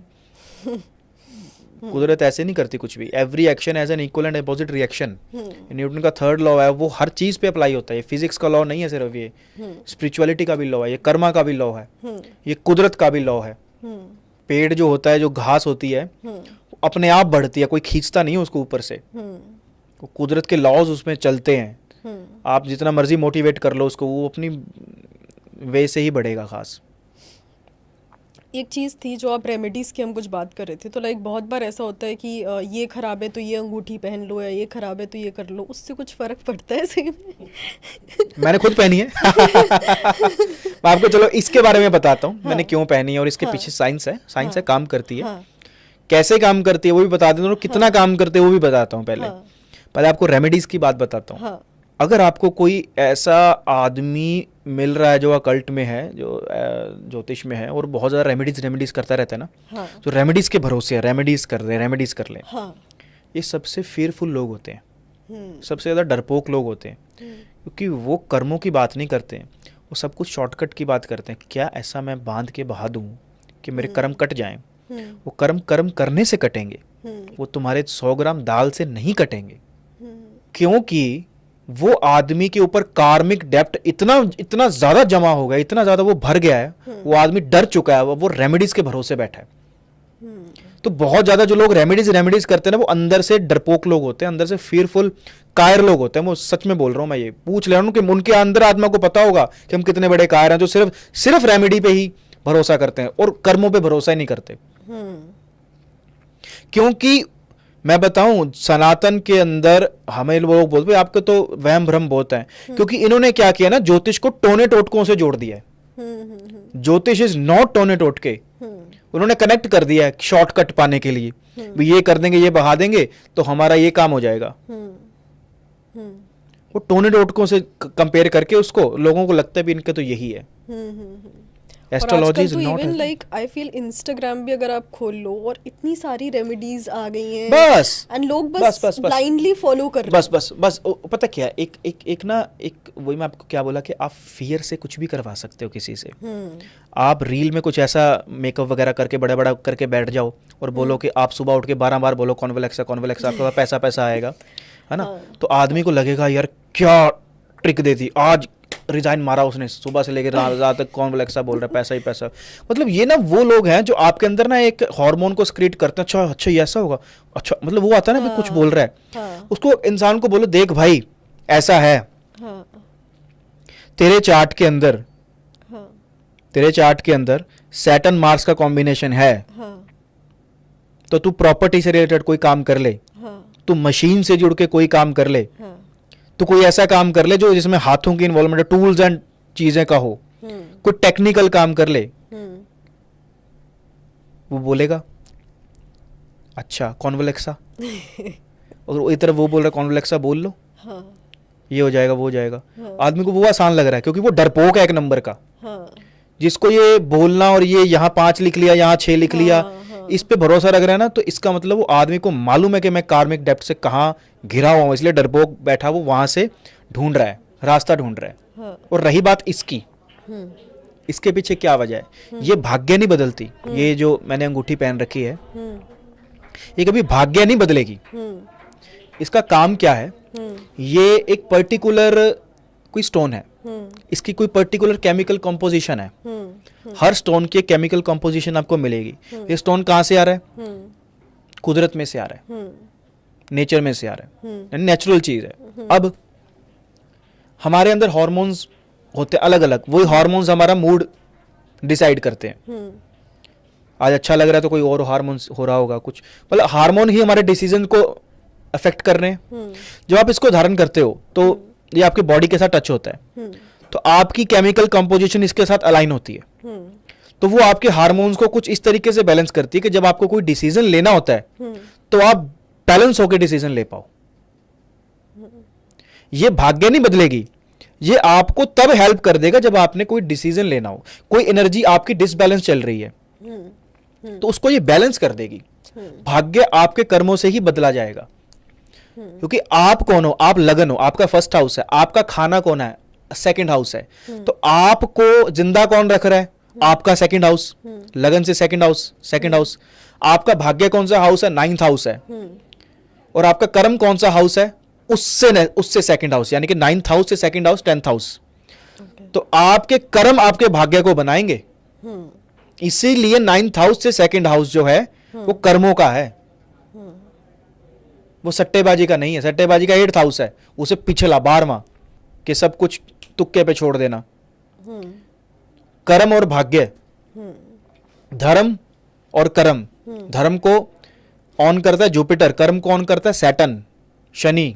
इसीलिए धर्म से नेक्स्ट हाउस, आपके लक से नेक्स्ट हाउस जो है वो कर्मों का है, क्योंकि वो उसकी सस्टेनेंस कर रहा है। जैसे आपकी सस्टेनेंस सेकंड हाउस कर रहा है, आप जब खाओगे तभी आप जिंदा रह पाओगे, वैसे जब आप कर्म करोगे तभी आपका भाग्य बनेगा, आपके कर्मों से आपका भाग्य बनता है। एक पैटर्न फिक्स है, उस पर चलना कैसे है वो आपके कर्म डिसाइड करते हैं, और वही आपके आने वाले भाग्य को लिखते हैं। और 12th हाउस मोक्ष का हाउस होता है। 12th हाउस किसी भी तरीके की मुक्ति है, किसी भी तरीके की मुक्ति। मैं किसी चीज को लेके बहुत रो रहा हूँ, छोड़ नहीं रहा उसको, और वही मुझे पेन दे रही है, कोई रस्सी है वो मुझे खींच रही है, मैं उसको पकड़ रखा है, और वही मेरे यहाँ पे हाथ को खराब कर रही है। दी मोमेंट मैंने वो हाथ खोल दिया, मेरा हाथ रिलैक्स है, चोट जो थी वो अब और नहीं होगी। वो जो जाने देना है ना, वो लेट गो जो है वो 12th हाउस है। मुक्ति क्या, वो लेट गो हो गई, अब वो टूट गया, वो चीज चली जा चुकी है, तो वो चीजों को छोड़ना 12th हाउस है। तो 12th हाउस में जो प्लेनेट बैठा होता है, तो उस प्लेनेट से रिलेटेड आपको अपना माइंडसेट, चीजों को छोड़ना रखना पड़ेगा, देना, उस चीजों को आपको देना पड़ेगा। जितना आप दोगे उतना आपका वो हाउस मजबूत होगा। सो फॉर एन एग्जांपल, अगर फॉर एग्जांपल वीनस है तो आपको लग्जरी इस टाइप की चीजें ज्यादा देनी चाहिए। आपको बहुत से ऐसे लोग मिलेंगे जो पैसा डोनेट करते हैं, तो वीनस इन 12th हाउस उच्च का हो जाता है। वीनस 12th हाउस में, एक तरफ तो हम बोलते हैं 12th हाउस में कोई प्लेनेट चला गया वो खराब हो गया, और वीनस 12th हाउस में जाके उच्च का हो जाता है। वो ये बोलता है कि अगर आप पैसा दे रहे हो तो आपका वीनस तब उच्च का होगा। लोगों में बांटो, 12th हाउस दे देने का है। मान लो सेकंड लॉर्ड जो है वो 12th में बैठा है, तो 12th हाउस, सेकंड हाउस खाने का है, तो this man should donate food. Should मतलब उसको डोनेट की बात नहीं है यहाँ पे, संस्कार ना नीचे से शुरू हो जाते हैं बच्चे के। ऐसा कोई कॉम्बिनेशन है, सेकंड लॉर्ड इन 12th हाउस, बच्चे के अंदर संस्कार पता क्या होने चाहिए, बेटा खाने से पहले ना अपने आसपास सबसे पूछो कि आप खाओगे, पहले जब तक किसी और को ना दे दो तब तक मत खाना। ये एक अच्छी गाइडेंस है। और वरना एक ये भी कह सकते हैं कि सेकंड लॉर्ड जब वो 12th में चला गया, 12th हाउस लॉसेस का भी है, क्योंकि आपकी सारा का सारा पैसा लॉस में चला गया। वो उस आदमी के माइंड में आपने एक बीज बो दिया लॉस का, आप उसको क्या गाइडेंस दे रहे हो, आप उसके अंदर एक बीज बो रहे हो जो आगे चल के क्या कोई ना कोई बनेगा। तो कैसा बीज बो रहे हो, किस भाव से बीज बो रहे हो, वो एक गाइडेंस के ऊपर है, वो जो गाइड के ऊपर है, कैसा उसको गाइडेंस दे रहा है। वो चला गया 12th हाउस में कि you should give first, sharing is caring बोलते हैं ना, वो 12th हाउस की वो रेमेडी है। इस कॉम्बिनेशन में पहले तुम दूसरों को दो फिर खाओ, तो अच्छा है वो बच्चा, तो अच्छा वही समझना जरूरी है, मतलब सब हाउसेस को तो आई थिंक बहुत इजीली आपको गाइडेंस मिल जाएगी रादर देन डरना। एक और चीज़ है लाइक कुंडली जो मैचिंग होती है कुंडली मैचिंग और मुहूर्त, हाँ है ना, कि मतलब अब हमें तो जितना पता है कि गुण ज़्यादा मिल गए तो अच्छी कुंडली मैच हो गई, ऐसा ही देखा जाता है, तो like how accurate is this, और सिर्फ नंबर्स पे कैसे आप कह सकते हो कि कुंडली हाँ। मैच हो गई? भाई अगर 36 में से इतने गुण आ गए तो मतलब ये इन्होंने लोगों ने क्या कर रखा है, कोई रिश्ता देखना होता है, मतलब illusion of knowledge is more dangerous बोल देते हैं, हाफ नॉलेज तो है ही, illusion of knowledge is more dangerous. तो वो 36 में से 32 गुण मिल गए या 30 गुण मिल गए तो राम सीता की जोड़ी हो हाँ गई। तो हाँ, ना 36 के 36 गुण मिले थे राम सीता जी के। अच्छा। और कैसी मैरिड लाइफ रही थी आप जानते हो फिर। हाँ मैरिटल लाइफ कोई बहुत सुख वाली तो नहीं रही। हाँ हाँ हाँ। हाँ आज भी हमारे लिए इंस्पिरेशन है, वो अलग बात है, भगवान है वो तो। हम्म। लेकिन मैरिटल लाइफ की बात करें तो इतनी कंफर्टेबल नहीं रही जैसा कि आजकल हमें चाहिए होता है। हाँ अगर आपका मेंटली आप उतने स्ट्रांग हो कि आप वनवास में रह के भी खुश रह सकते हो, फिर कोई दिक्कत नहीं है, फिर तो आप भी उनके समान हो। पर लोगों को लगता है कि जैसे एक टेस्ट में अच्छे नंबर आ गए ना, 70% मार्क्स आ गए, इसका मतलब जोड़ी चल जाएगी। नहीं। एक आदमी बोलता है कि भी हमारे, चलो बधाई हो आपको, आप लड़का लड़की के 36 के 36 गुण मिले हैं। तो लड़के का बाप बोलता है ना भाई हमने तो नहीं शादी करनी। कहता है क्यों? कहता हमारा छोरा तो पहले ही बेवकूफ है, इसके जैसे एक और आ जाएगी, है ना। तो वो भी एक वो चीज़ हो गई। हाँ। पर बात ये है, चलो ये तो मजाक की बात थी, लेकिन ना रिलेशनशिप में कितने गुण मिल रहे हैं इससे ज़्यादा ये इंपॉर्टेंट है कि रिलेशनशिप आप कैसे आगे चला रहे हो। वो आपकी कुंडली आपको बता देगी कि how should you manage your relationship, मतलब आपको अपनी वाइफ के साथ कैसा डील करना है। हाँ। आपको वाइफ कैसी चाहिए, सबसे पहले कैसी चाहिए। फॉर एग्जाम्पल किसी का कॉम्बिनेशन है वीनस केतु का, वीनस केतु का कॉम्बिनेशन है, अगर वो इंसान, बहुत बड़ी आपको चीज बता रहा हूं ये मैं एस्ट्रोलॉजी से, किसी इंसान का कॉम्बिनेशन वीनस केतु का है और अगर वो इंसान एक स्पिरिचुअल लड़की से शादी कर लेता है, उसकी सारी जिंदगी के लिए शुक्र की रेमेडी हो गई, सारी जिंदगी के लिए। उस इंसान के पास कभी पैसे की कमी नहीं आएगी। एक बेफिक्र लड़की से शादी कर लेता है, इसको ये नहीं पता कि मैंने क्या पहन रखा है, किसके सामने कैसा पहनना चाहिए, क्या कहना चाहिए, उसकी सारी जिंदगी के लिए शुक्र की रेमेडी हो गई। अब उसको जिंदगी में जरूरत नहीं है शुक्र की रेमेडी करने के लिए, वरना शुक्र केतु के केस में डाइवोर्स भी हो जाता है। लेकिन कब होता है? अगर वो एक डिमांडिंग और मटेरियलिस्टिक नेचर वाली लड़की से शादी कर ले, जो ये कहे कि मुझे तो बहुत बड़ा करना है लाइफ में, मुझे जॉब भी करूंगी, मैं पैसा भी कमाऊंगी, मैं बड़ा बनूंगी, और एक नेगेटिव वे में, तो उसका अलग हो जाएंगे वो दोनों। क्योंकि डिमांड कैसी थी वीनस केतु की, स्पिरिचुअल नेचर की, चीजों को छोड़ने वाली। अरे हो गया तो भी ठीक है, नहीं हुआ फिर भी ठीक है, फिर भी बैठे ही हैं, खानी दाल रोटी है, ऐसी माइंडसेट वाली के साथ कर ली। डिमांड थी, डिमांड पूरी हो गई, शादी अच्छी चली गई। 36 में थे 5 गुण ही क्यों ना मिलते हो। आज ये डाइवोर्सेस कब बढ़े? 90s के बाद सबसे ज्यादा बढ़े हैं। गुण तो अब भी मिला ही रहे हैं लोग, पहले टाइम पे कम मिलाते थे। हमारे पेरेंट्स की जो जनरेशन ये लास्ट जनरेशन रही है, इसमें रिलेशनशिप इनके कैसे ना कैसे करके काट लिया, क्योंकि धीरे धीरे उनको समझ आ गया इसके साथ कैसे रहना है। वो उन्होंने हार्डली बैलेंस किया। लेकिन हम एस्ट्रोलॉजी से ये पता कर सकते हैं हमारे लिए पहले तो पार्टनर कौन सा अच्छा है। किसी का शुक्र चंद्रमा का कॉम्बिनेशन है, क्या बोलते हैं ये अच्छा कॉम्बिनेशन नहीं है,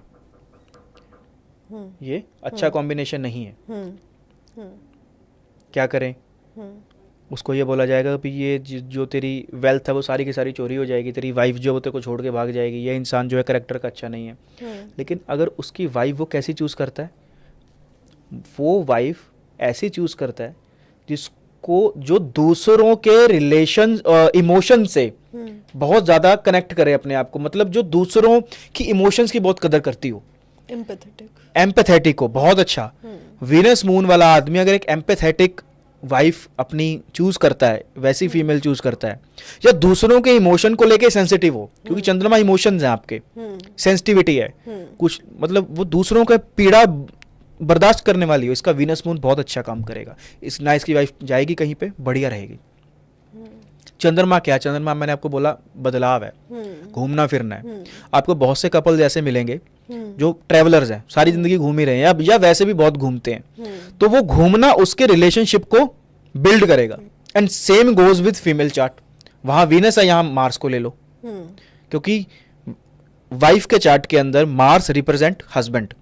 वाई? क्योंकि मार्स इज प्रोटेक्शन। जब शादी होती है तो फीमेल सबसे पहले क्या मतलब वो एक्सपेक्ट करती है? प्रोटेक्शन अपने पार्टनर से। तो मार्स इज हस्बैंड, तो मार्स मून का कॉम्बिनेशन है, तो अपने हस्बैंड के साथ खूब ट्रैवल करे, खूब खाना बनाए, खूब खाना डोनेट करे, चेंज करता रहे कुछ ना कुछ, आज ये कर रहे हैं कल वो कर रहे हैं,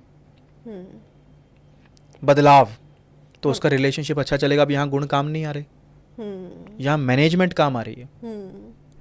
इट्स लाइक मोर इम्पोर्टेंट है कि पहले आप खुद को अंडरस्टैंड कर लो, कुंडली को अंडरस्टैंड कर लो कि किस चीज की नीड है, नीड किस चीज की है, कि आप बस नंबर्स पे जा रहे हो। इसीलिए astrology is the only for guidance. हाँ, मतलब आपने एक सॉफ्टवेयर में लड़का लड़की कुंडली डाल के 36 में से इतने नंबर आ गए, भाई बहुत बढ़िया, मार्क्स पास हो गए, पप्पू पास हो गया, ऐसा नहीं होगा, जरूरी नहीं है। आप उसको ये बताओ कि you should seek for a spiritual partner, उल्टा है, you should seek for a ambitious partner. आपको एक कपल में से एक एम्बिशियस मिलेगा, एक स्पिरिचुअल मिलेगा, हो भी सकता है, कभी कभी दोनों स्पिरिचुअल भी हो सकते हैं, दोनों भी एम्बिशियस हो सकते हैं, दोनों ही तीनों चीजें हो सकती हैं। तो ये दोनों के चार्ट बता देंगे कि कैसा पार्टनर चलेगा। लाइक फॉर एग्जाम्पल एक बंदा बहुत ज्यादा ओवर थिंकर है एज पर द कुंडली और दूसरा भी सेम आ जाता है, तो आई थिंक वो बहुत क्लैश करेगा फिर। तो लाइक अगर एक बहुत ओवर थिंकर है, दूसरे को ऐसा आना चाहिए जो वो ओवर थिंकिंग को पैसिफाई कर पाए। बिल्कुल, चार्ट में कॉम्बिनेशन है वीनस राहु का, बोलते हैं भी ये आदमी ना अपनी वाइफ को चीट करेगा, बोलते हैं, और झूठ नहीं बोलते हैं, वो आधा बोल रहे हैं। वो कैसे? वीनस राहु क्या बोलता है कि your wife should be ambitious, should be well representative, मतलब अपने आप को सुंदर बनाना, सब हर चीज को वो करना। वैसी वाइफ चलेगी तो ये घर में टिका रहेगा। उसको मिल गई स्पिरिचुअल, उसको मिल गई, उसको पता नहीं मैंने क्या पहन रखा है ना, आराम से बैठी है, कुछ नहीं है, कुछ अपना सजना धजना नहीं, वो आदमी कहाँ देखेगा फिर, अटेंशन कहाँ से लेगा, बाहर। इसीलिए बोलते हैं कि वो चीट करेगा। नहीं, उसको पार्टनर पहले ही अगर वैसी मिल गई होती, जो थोड़ा सोचने वाली होती, भी मेरे हस्बैंड की जो एक तरीके से अलाइनमेंट है मेरी उसके साथ ऐसी चलेगी, तो मुझे ऐसा बन के रहना पड़ेगा, तो उसको नहीं होती प्रॉब्लम। इसलिए 50% लोगों को प्रॉब्लम आ रही होती है, 50 को नहीं आ रही होती, या रेशो ऊपर नीचे भी हो सकती है। पहले गाइडेंस सही मिल जाए तो सही चलेगा। So that means even the tendency of cheating and all is also like आप कुंडली से प्रेडिक्ट कर सकते हो कि बंदा कितना चीट करने वाला है, इज इट रिलेशनशिप्स, उसकी करंट हैबिट्स और एक्शन से पता चल जाएगा ये आदमी करने वाला है या नहीं। Okay. अब फॉर एग्जांपल मैं छोटी से छोटी बात करता हूँ, अलग इररिलेवेंट बात है वैसे, एग्जांपल अलग है, लेकिन कॉन्टेक्स्ट सेम है। अभी मैंने एक वीडियो डाली, उसमें मैंने ये कहा कि अगर आप ये देखना चाहते हो कि आपका राहु अच्छा है या बुरा है, तो अगर उस इंसान के अंदर ये हैबिट है बार बार ये चेक करने की कि क्या मेरे कितने स्टेटस पे लाइक आए, कितने स्टेटस पे लोगों ने देखा, मतलब इसके पीछे कॉन्टेक्स्ट ये था कि क्या आपको दूसरों से फर्क पड़ रहा है, आप दूसरों से प्रभावित हो रहे हो, दूसरों के ओपिनियन पे से कारण अपने आप को चेंज कर रहे हो, अपना जो खुद का अपनी आइडेंटिटी है वो दूसरों के कारण अपने आप को चेंज कर रहे हो, तो इसका मतलब योर राहु इज नेगेटिव, आप प्रभावित हो रहे हो सामने वाले से। और अगर आपको ये फर्क ही नहीं पड़ रहा कि सामने वाला क्या बोल रहा है, ठीक है भाई, मैं जैसा हूं हम ऐसे ही हैं और हम इससे भी आगे बढ़िया करेंगे। और ये पैटर्न के साथ चल रहा है, एक बहुत बड़ा प्लानिंग के साथ, मतलब प्लानिंग नॉट, बहुत बड़ी एक पिक्चर के साथ चल रहा है, मतलब माइंड के अंदर जो पिक्चर है वो बहुत इतनी बड़ी है, सामने वाले को समझ ही नहीं आएगी। तो इसलिए उसको सामने वाले से फर्क ही नहीं पड़ रहा, क्योंकि मेरा कोई सपना है या मेरा एक गोल है, वो इतना बड़ा है कि सामने वाला उसको समझ ही नहीं पाएगा। तो अगर मैं उसकी छोटी सी डीमोटिवेशन देने से, उसको क्रिटिसाइज करने से अगर मैं इफेक्ट हो रहा हूँ, तो इसका मतलब मेरा राहु एक्चुअल में खराब है, चाहे वो किसी के साथ ही क्यों ना हो, कैसा भी आपकी कुंडली में बैठा हो। अगर आपको सामने वाले से फर्क पड़ रहा है ना ज्यादा, बार बार आप स्टेटस स्टोरीज देख रहे हो, क्या जिस लड़की को मैं दिखाना चाहता था, जिस लड़के को मैं दिखाना, उसने देखा या नहीं, कितने बजे देखा, है ना, कुछ रिएक्शन दिया या नहीं, मतलब आपकी हैप्पीनेस सामने वाले के एक्शन पे डिपेंड कर रही है।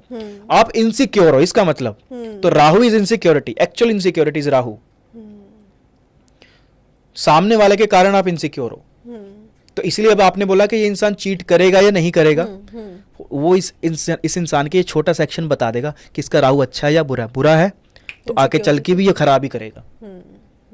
और बच्चों के मामले में देखा जाता है, and even the concept of like soulmates is it like कि कोई है जो हमारा सोलमेट है एंड वो ऑलरेडी डिसाइडेड है? इवन शादी में इज इट लाइक कि ऊपर से बनती है जोड़ी? देखो, जोड़ी ना सिर्फ जूतों की परफेक्ट होती है, बाकी सब भ्रम है, बाकी सब वहम है। ऊपर से नहीं बन रही है मतलब। ऊपर बैठे बना रहे हैं, अच्छा एक को AC 28 में पसंद है, एक को 18 में पसंद है, चलो बनाओ इनकी जोड़ी बना दो। नहीं, बट जो सोलमेट्स का कॉन्सेप्ट आता है वो तो ये आता है ना कि पिछले जन्म से रिश्ता है उनका। होता ही सभी का होता है। अच्छा। सभी सोलमेट्स ही हैं, इसका मतलब सही अच्छा। तो बात तो सही है। हाँ। तभी तो सनातन में भी 7 जन्मों का बोला जाता है, पता नहीं 7 प्लैनेट्स के कारण बोला जाता होगा शायद। एंड इट्स नॉट नेसेसरी कि सोलमेट से आपकी शादी होगी या नहीं, बट आप मिलेंगे एंड वो इंस्टेंट कनेक्शन होगा, ऐसा कुछ ब्ला ब्ला। देखिए सिंपल सा, वैसे एक लॉजिकल ब्रेन तो ये बोलता है, क्योंकि ना मैंने सोल देखी है ना किसी ने देखी है, लेकिन हाँ। एक दिमाग लगाते हैं कि ये सारी सोल जो हम परमात्मा से निकली हैं, हाँ। जोत, तो इसका हाँ। मतलब सभी एक दूसरे के कनेक्टेड ही हुआ, एक ही हुई सोल। तो हाँ। तो वो तो सिर्फ मन को एक करने के लिए या एक मार्केट में नया वर्ड डालने के लिए, सोलमेट, मैनिफेस्टेशन, मार्केट चलाने के लिए तो बोलना ही पड़ता है ना। मार्केट में बने रहने के लिए नए नए वर्ड्स बनाने पड़ते हैं। लेकिन सबसे ज़्यादा जो चीज़ रिकॉर्ड होती है वो सोल का तो पता नहीं, लेकिन नियत रिकॉर्ड होती है, इंटेंट रिकॉर्ड होता है। भगवान नियत देख के फल देता है, इसलिए बोलते हैं नियतों को मुरादें हैं। पंजाब में बोलते हैं नियतानु मुरादा ने, क्योंकि नियत रिकॉर्ड होती है किसी इंसान की। सोल का तो पता नहीं क्या रिकॉर्ड होते हैं, जिस नियत से आप मंदिर में जाके, क्योंकि मंदिर के अंदर 3 तरह के लोग जाते हैं। एक जो डरे हुए होते हैं कि भगवान बचा ले, एक जो लालच में होते हैं, भगवान ये दिला दे वो दिला दे, अच्छी शादी करवा दे, बच्चे की शादी नहीं हो रही शादी करवा दे, ये दे दे वो दे दे, गाड़ी दिला दे। और तीसरे होते हैं जो मज़े में जाते हैं, मिलने जाते हैं, बस ऐसे ही आए हैं क्यों, एनर्जी में बैठने, बस मज़ा आ गया, नीयत से जा रहे हैं, वो ज़्यादा खुश रहते हैं, वो ज़्यादा सही रहेगा। एक्सपेक्टेशंस लेके नहीं जा रहे हैं।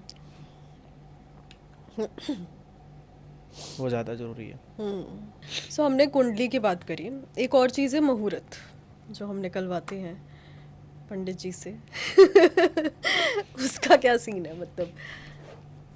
सनातन के अंदर हाँ। जो सबसे खराब चीज़ मुझे लगती है ना आजकल के टाइम में, हाँ।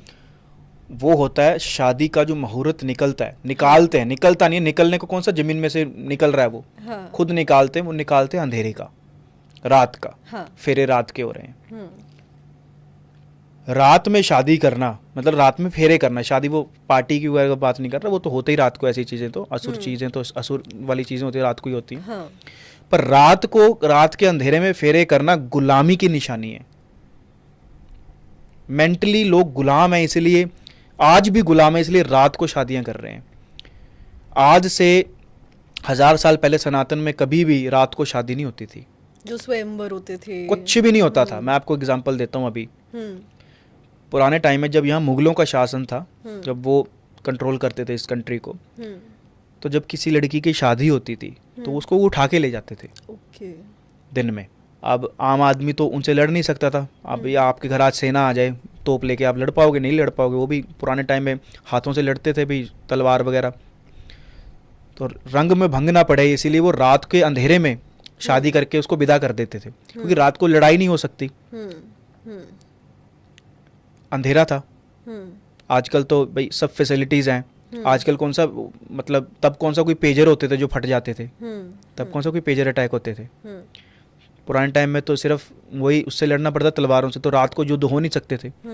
तो इसीलिए रात को शादी करके विदा कर दे भी, अब तुम्हारी रिस्पॉन्सिबिलिटी, तुम संभालो इसको, लड़की को, साथ में उसको तलवार दे देते थे। कि भी कोई रास्ते में कोई लूटपाट होती है बारात के साथ या कोई ऐसा आता हो तो तुम निपटो भाई, हमने तो अपनी तरफ से लड़की विदा कर दी। इसलिए दूल्हे को आज भी तलवार देते हैं। उसके पीछे का कोई मतलब कारण क्या, वो किसी ने जानने की कोशिश नहीं की। दूल्हे के हाथ में तलवार होती है, क्यों होती है? क्योंकि पुराने टाइम में बारातों को लूट लिया जाता था, क्योंकि जब रास्ते नहीं होते थे। आजकल तो भाई अच्छे अच्छे रास्ते हैं। तब कौन सा नितिन गडकरी जी साहब बैठे थे हाईवे बना के टोल लेने के लिए? तब तो सिर्फ जंगल थे और कच्चे रास्ते थे, घोड़ों पे जाते थे या जो भी था, तो मतलब लड़ाई होना आम होता था।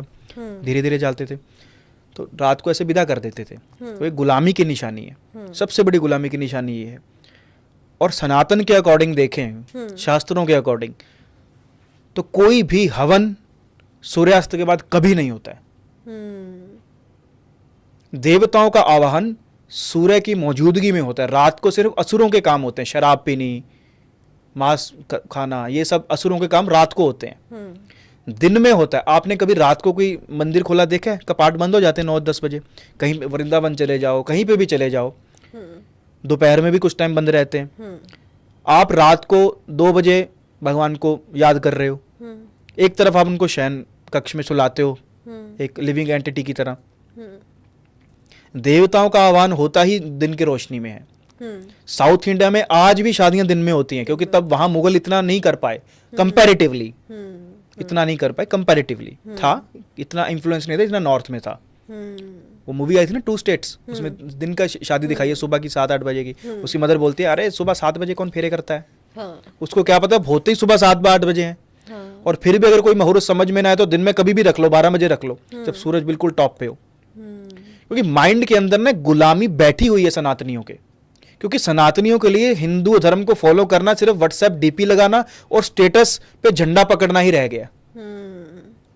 वो एक्चुअल में फॉलो नहीं करते। ये जो गले में भगवा पहन के किसी पार्टी की जिंदाबाद मुर्दाबाद करते हैं ना, इनसे आराम से 2 मिनट बैठ के पूछो सनातन के बारे में, वेदों के बारे में, उपनिषद के बारे में। गारंटी अगर ये 2 बातें भी बता पाए। इनके लिए सिर्फ हिंदू हृदय सम्राट क्या होता है कि स्टेटस लगा लिया, है ना, दूसरों को गालियां दे दी। खुद की रूट्स पे काम नहीं करेंगे ये।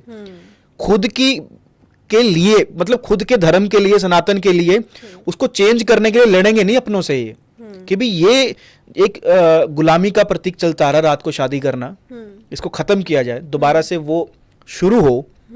पर हमारी जो संस्कृति थी उस पर नहीं लड़ेंगे ये। उनके लिए सिर्फ ये लगाना ही है। वरना आज आप देखो जितनी भी शादियां होती हैं सेलिब्रिटीज की, वो दिन में रखते हैं। भगवान राम और सीता के विवाह दिन में हुआ। अभी मुकेश अंबानी के बेटे की शादी हुई, अनंत अंबानी की, दिन में हुई। सिखों की आज भी मैरिज दिन में होती है सिखिज्म में, क्योंकि वो डरे नहीं, कहते हम योद्धा हैं, आओ हमारे पास लड़ने, फिर हम बताएंगे। भाई दे आर इनबिल्ट वॉरियर्स। उन्होंने शादी अपने दिन में की, उस संस्कृति को उन्होंने जिंदा रखा। और आज हम बोलते हैं भाई हमारे दिन में नहीं होती जी, हमारे, अच्छा क्योंकि हम तो जी गुलाम है। कहने की मतलब तो ये है। और ये नहीं कहते हमारी तो परंपरा चलती आ रही है, मतलब वो बोलते हैं ना एक पीढ़ी का वहम दूसरी पीढ़ी की परंपरा बन जाता है। तो ये वो क्वेश्चन नहीं कर रहे उस चीज को, बदल नहीं रहे जो एक्चुअल में बदलने वाली चीजें हैं। क्योंकि दिखावे के कारण सारी दिक्कतों की जड़ सिर्फ दिखावा है और कुछ नहीं है। हर दिक्कत की जड़ दिखावा है। इससे ये प्रूव होता है कि वही कि मतलब ब्लाइंडली कोई भी रिचुअल भी है, कुछ भी है, उसके पीछे का रीज़न नहीं समझना, उसके पीछे का लॉजिक नहीं समझना, सिर्फ इसलिए फॉलो कर लेना कि हमारी दादी ने फॉलो किया था तो हम भी कर लेते हैं। देश काल परिस्थिति बोलते हैं। हाँ, उस टाइम पे वो फॉलो किया था, हो सकता है उस टाइम पे किसी चीज की नीड हो। हाँ, अब उस चीज की नीड नहीं रही, तो आप उसको सिर्फ ब्लाइंडली फॉलो मत करो। उस चीज को, अगर वो किसी गलत चीज का मेटाफर है, गुलामी का प्रतीक बन चुकी है कोई चीज, उसको तो छोड़ ही दो। और अगर सिर्फ दादी ने वैसे करती तो उनको याद करने के लिए वैसे कर लिया, ठीक है, अभी उनको रिस्पेक्ट करते हैं हम, उसके लिए हमने अपनी रूट को शुरू रखे। लेकिन अगर कोई चीज गुलामी के कारण शुरू हुई थी, ये रात को फेरे करने और ये सब करने, तो कम से कम उस चीज के लिए हमें डंडा उठाना चाहिए।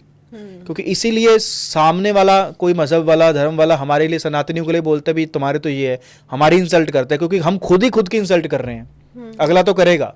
एंड आई थिंक एक और चीज़ है कि हम जितना भी एजुकेटेड है, हम हायर एजुकेशन ले रहे हैं, सब ले रहे हैं, अच्छी बात है, बट हम कहीं ना कहीं अपने वेदास, पुराण, इन सब को नहीं पढ़ रहे हैं या पढ़ना नहीं चाहते हैं। पढ़ना नहीं चाहते, वही सिर्फ जैसा आपने बोला डीपी लगा लिया है, स्टेटस लगा लिया, उससे ही हमें लगता है हमें सब पता लग गया है। हाँ, बस वो बाद में अगर कोई रिसर्च होती है साइंस में, वो बोल देते हैं हमारे तो पहले से वेदों में लिखा है। हाँ। लिखा भी है, ऐसी बात नहीं है, हाँ, लिखा भी है, हाँ, लेकिन तब तुम खुद को, तुम्हें पता था नहीं, तुम्हें तो व्हाट्सएप की स्टोरी से पता चला है। हाँ, है ना। नीम करोरी बाबा जी ने क्या कमाल की एक बात बोली, हाँ, कि हनुमान चालीसा की हर एक लाइन एक महामंत्र है, उसके पीछे साइंटिफिक रीजंस छुपे हैं। लोग पढ़ के राजी नहीं, बस इसलिए पढ़ते हैं कि लगता है पीछे भूत ना लग जाए, इसलिए हनुमान चालीसा पढ़ ली। उनको सिर्फ एक ही रीजन है कि क्या डरा के कुछ भी करवा लो। मैंने आपको बोला ना, डरा के कुछ भी करवा लो। उनको सिर्फ जब डर लगता है या मंगल की रेमेडी करनी होती है, सैटर्न की रेमेडी करनी होती है, तब वो हनुमान चालीसा पढ़ते हैं। वैसे नहीं पढ़ेंगे। बहुत भला आदमी है, दान देता है, पीड़ा में था इसलिए दान दिया उसने। अच्छा, वैसे दान नहीं देता क्या? एस्ट्रोलॉजर के कहने से, पंडित जी के कहने से दान देता? वैसे नहीं देता, इसीलिए उसको अब देना पड़ा। मेरा एक दोस्त है, वो उसका बेटा कहता अनुभव इसकी कुंडली देख, तो उसके सभी प्लैनेट केतु से कनेक्टेड थे और 12th हाउस में थे। तो मैंने कुंडली बंद करके मैंने इसको सिर्फ एक बात बोल दी, मैं कहा अपने बेटे को ना सिर्फ एक चीज़ सिखाना, देना सिखा देना। उसकी जो सबसे मनपसंद चीज़ क्यों ना हो, अगर वो एक टाइम पे 1 सेकंड में किसी को दे के डी अटैच हो जाता है ना, आप रख लो, कोई बात नहीं। तो ये ज़िंदगी में जैसी मर्जी इसकी कुंडली हो, ये बच्चा बहुत तरक्की करेगा। वो खेल रहा था अपनी गाड़ी वगैरह से, कार जो खिलौने होते हैं, मैंने कहा युवराज देना, कार देना। बच्चे आज मैं क्यों दूं, मेरी है गाड़ी। उसने ऐसे उठाई मेरे हाथ पे, ऐसे रख दी, जाओ ले जाओ। उसकी फेवरेट कार थी वो। मैंने कहा यार ये बच्चा की कुंडली का तो मुझे पता नहीं, ये ज़िंदगी में बहुत अच्छी तरक्की करेगा। वो देना जानते हैं क्योंकि उसको 12th हाउस मजबूत है। 12th house is something give, उसको कभी लॉसेस नहीं होंगे लाइफ में।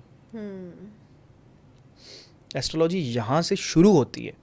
अभी तक जो जितने भी ये टॉपिक्स हमने डिस्कस किए ना, ये शायद 2% भी ना हो, ये यहाँ से शुरू होती है भी चीज़ें। ये मीन्स अगर आपके साथ क्या कुछ हो रहा है, कोई सिचुएशन आ रही है, तो बिना कुंडली देखे भी हम ये बता सकते हैं कि इसके इस रिलेशन में ये दिक्कत रही है, इस कारण इसको प्रॉब्लम भी आ रही है, इसको भी प्रॉब्लम आ रही है। ऐसा नहीं है कि उसके कारण आ रही है, इसको भी इसीलिए आ रही है क्योंकि वो इंडिकेशन है, वो कॉज नहीं है, वो इंडिकेशन है। एक और बहुत बज़वर्ड है स्पेशली सोशल मीडिया पे, विच इज मैनिफेस्टेशन। हाँ, मैनिफेस्टेशन मतलब अच्छा एक अच्छा वो मार्केट है वो। एक दीदी आ जाएगी कोई बढ़िया सी, मतलब आधा पौना किलो मेकअप करके और लंबा लंबा ऐसे बाल करके, लंबे लंबे नाखून करके बताएगी आपका ये, आप ये कर लो, क्या कर लो, मुझे ये चाहिए, मैनिफेस्ट कर लो। मतलब आप अपने फेट से, आप अपने कर्मों से परे मैनिफेस्ट कर लो।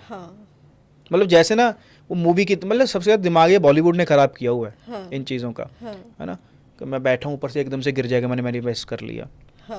ठीक है, आपका माइंडसेट बताता है कि what will you attract. Law of attraction भी जिसे हम, आप कितने डिजर्विंग हो ना, भगवान ना डिजर्विंग के अकॉर्डिंग देता है, मैनिफेस्टेशन के अकॉर्डिंग कुछ नहीं देता भगवान किसी को। भगवान मतलब कुदरत, ईश्वर कह लो, प्रकृति कह लो, जिस लैंग्वेज में आप समझना चाहते हो। कुदरत आपको आपकी योग्यता के अकॉर्डिंग देती है, आपके मैनिफेस्टेशन के अकॉर्डिंग नहीं देती। वो कॉन्वलेक्सा जैसे बकवास के अकॉर्डिंग नहीं देती है वो। आप कितने योग्य हो उस अकॉर्डिंग आपको वो चीज़ मिलेगी। आप रिलेशनशिप मेंटेन करने में कितने योग्य हो, आपके साथ लोग वैसे जुड़ेंगे। आप अपना ज्ञान लोगों की तरफ पहुंचाने में कितने योग्य हो, उतने लोग आपको सुनेंगे और उनकी लाइफ में कुछ अच्छा होगा। आप कितना बड़ा सोच सकते हो, वो आपकी योग्यता बताएगी कि आप कितना पैसा कमा सकते हो। तो योग्यता से मिलता है मैनिफेस्टेशन, वो उससे नहीं मिलता है। ये सिर्फ लाइक्स, व्यूज़, कमेंट बढ़ाने के लिए कुछ ना कुछ करते रहना चाहिए। मैंने बोला ना, एक डोपामिन हिट चाहिए होता है किसी चीज़ को, वो हार्मोन्स को आपको वो चेंज करते हैं। अभी एकदम से पता नहीं कोई नई चीज़ बोल रहा है ये। बट आई थिंक मैनिफेस्टेशन की एक चीज़ जो मुझे अच्छी लगती है वो है कि it focuses a lot on positive thinking, क्योंकि आपको मैनिफेस्ट करना है तो आपको हमेशा पॉजिटिव सोचना है। अच्छा, पॉजिटिव कैसे सोचते हैं? मतलब एज इन जो भी आपके डिज़ायर्स हैं, आपको उनके बारे में बहुत पॉजिटिवली सोचना है। अच्छा, सो कैसे जो अब जो मैनिफेस्टेशन में जैसा बोलते हैं कि यू हैव टू थिंक कि आपके पास ऑलरेडी वो चीज़ है। आप नेगेटिव सोच सकते हो, इसीलिए आप जिंदा हो। ओके। क्योंकि आप नेगेटिव भी सोच सकते हो, नेगेटिव सोचना भी इम्पॉर्टेंट है, तभी आप जिंदा रहोगे। किसी इंसान ने नेगेटिव सोचा होगा कि मैं डूब भी सकता हूँ, इसलिए उसने लाइफ जैकेट बना दी। वरना आप रिवर राफ्टिंग करने गए हो ऋषिकेश में, पॉजिटिव सोच रहा हूँ, कोई बात नहीं, गिर गया तो बच जाऊंगा, मैं तो पॉजिटिव सोचता हूँ, मार छलांग। 120 140 पे गाड़ी भगा रहा हूँ, अरे ठोक देगा, अरे क्यों नेगेटिव बोल रहा है, पॉजिटिव सोच। नेगेटिविटी जिंदा रखती है आपको, डर ही जिंदा रखता है बच्चों को। अगर किसी बच्चे के अंदर डर नहीं है ना, तो आपको डरना चाहिए कि इसमें के अंदर डर क्यों नहीं है। आपने उसको तीसरी मंजिल पे खड़ा कर दो, क्यों डर नहीं, वो छलांग मार देगा। आपके अंदर डर है, आपके अंदर नेगेटिविटी है कि मैं गिरूंगा तो चोट लगेगी, फियर है, तभी आप जिंदा हो। तो पहली बात, कुछ पॉजिटिव नेगेटिव कुछ नहीं होता है, ये हमने क्रिएट किया यहाँ से क्रिएट की गई थिंग है पॉजिटिव और नेगेटिव होना।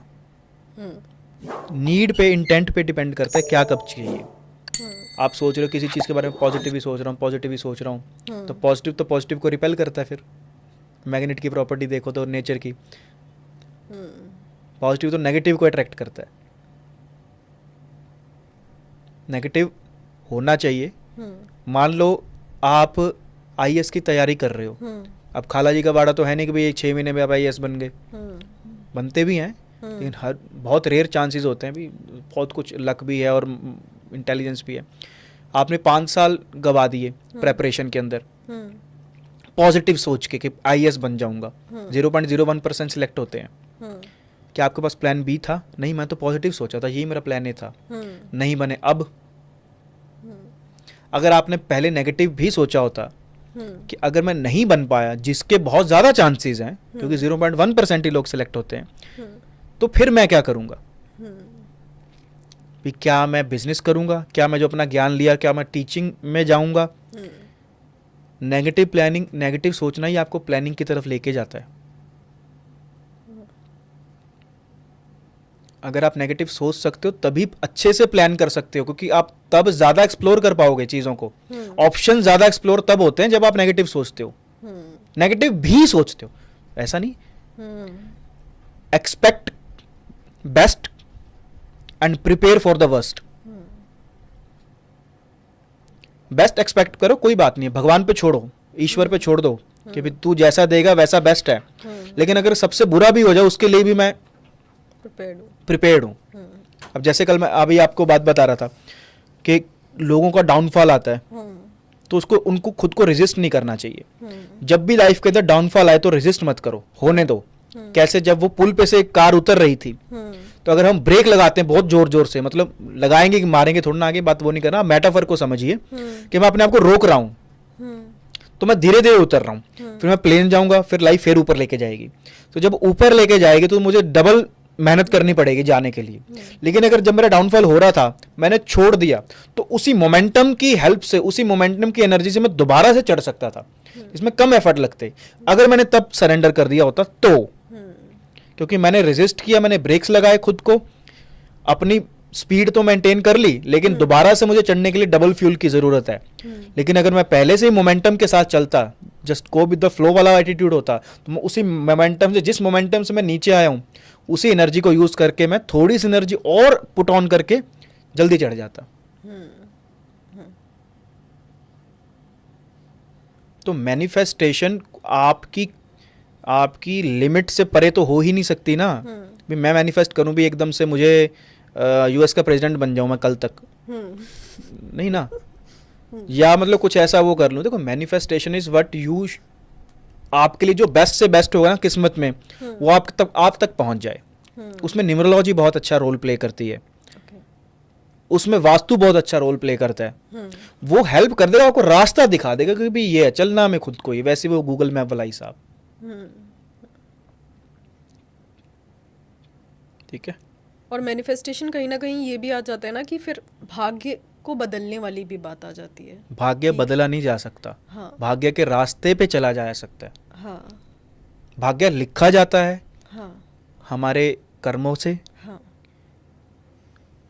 और चला जाता है हमारी फ्री विल से। हाँ। करेक्ट। ओके, ठीक है। So we'll conclude this podcast over here. मुझे बहुत मज़ा आया और मेरे को ऐसा लग रहा है अभी बहुत सारी चीज़ें हैं जो बात कर सकते हैं, डिस्कस कर सकते हैं, बट मे बी पार्ट 2। हाँ, मे बी, क्योंकि जिन फील्ड में मेरी एक्सपर्टीज रही है, हाँ, उसके बारे में इतनी बात इस अभी बार हमने करी, बहुत बेसिक सी करी। ही मार्केटिंग नहीं है अभी आई, और हाँ, बच्चों की पेरेंटिंग पे आया। एक आई थिंक बच्चों की पेरेंटिंग एक बहुत आज इस के पे तो प्रॉपर एक पूरा का पूरा ज़माने में हाँ बताया जा सकता है, तो बहुत इम्पोर्टेंट फैक्टर है ये। बिल्कुल बिल्कुल। डन। तो हम may be next upcoming series में उसको भी डिस्कस कर लेंगे। Sure. अभी के लिए we'll conclude this podcast. Thank you so much for coming and joining us. जय श्री राम। जय श्री राम।